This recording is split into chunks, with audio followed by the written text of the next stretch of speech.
The sounds of construction enveloped the Mesilla Valley Community of Hope campus as volunteers worked to erect structures that aim to protect Camp Hope residents from the harsh elements that transpire while living in the desert. Camp Hope is a transitional living community where individuals live in tents, with access to running water and cooking facilities. Resident Patricia Taylor said that she's working to reestablish herself into a stable housing situation within Las Cruces, but in the meantime, the three-sided structures help her stay comfortable. The tents are nice, but when it rains, you feel very closed in and cold and the wind blows. These shelters are really, really good, and we got so many volunteers here. I can't thank them all enough. Not only does Camp Hope provide shelter and other necessities, but it's also situated in a way to get residents access to health and social services that will aid them in progressing towards permanent housing and employment. Patricia said that when she lost her home, she was in a state of despair. She had no safety net to catch her when she was displaced and said without Camp Hope, she'd be sleeping on the street.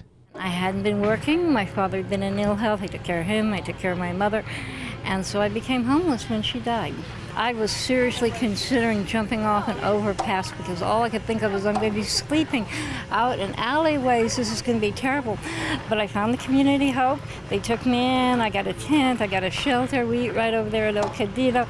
It's a lifesaver. According to the U.S. Department of Agriculture, New Mexico ranks third amongst all states when it comes to individuals living in poverty. This, combined with the rising cost of living, has made it more difficult for individuals like Patricia to attain stable housing. Camp Hope has now erected 40 of these three-sided structures. They're a way for residents to stay off the ground and also just to be protected from the elements in some capacity. Edward Tyndall is the store manager at the Las Cruces Home Depot, which has a partnership with Camp Hope. He said the amount of community volunteers to help with construction was nothing short of inspiring. Everybody needs help from time to time. It's heartfelt work out here. A lot of these people take time off of work. This is 100% volunteer-based. So really some intrinsic, authentic people here doing some great things in this community.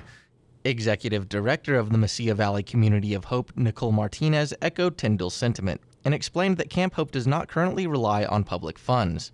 It exists in its current state because of support from local businesses and volunteers. Camp Hope is not a funded project, so we do rely on community support all year. And this is just an amazing example of how we've all come together to address people in need in our community. Just amazing to see the resilience of the people who are staying here, letting them know that people believe in them, that they can get back on their feet, that they can get into housing, they can be successful. There's a whole community rooting for them. As for Patricia Taylor, she said it's important to keep in mind that people experiencing homelessness are exactly that, people. The homeless people are usually just regular people. They got fired from their job, they got injured and couldn't go to work. Some of them have chronic problems, like cancer, where they've lost their job from cancer, and so here they are. With the additional buildings, Camp Hope has now surpassed its initial goal of constructing 35 of the three-sided structures, and according to Martinez, will aid in the Community of Hope's mission to help individuals in their time of need. For KRWG Public Media, I'm Jonny Coker.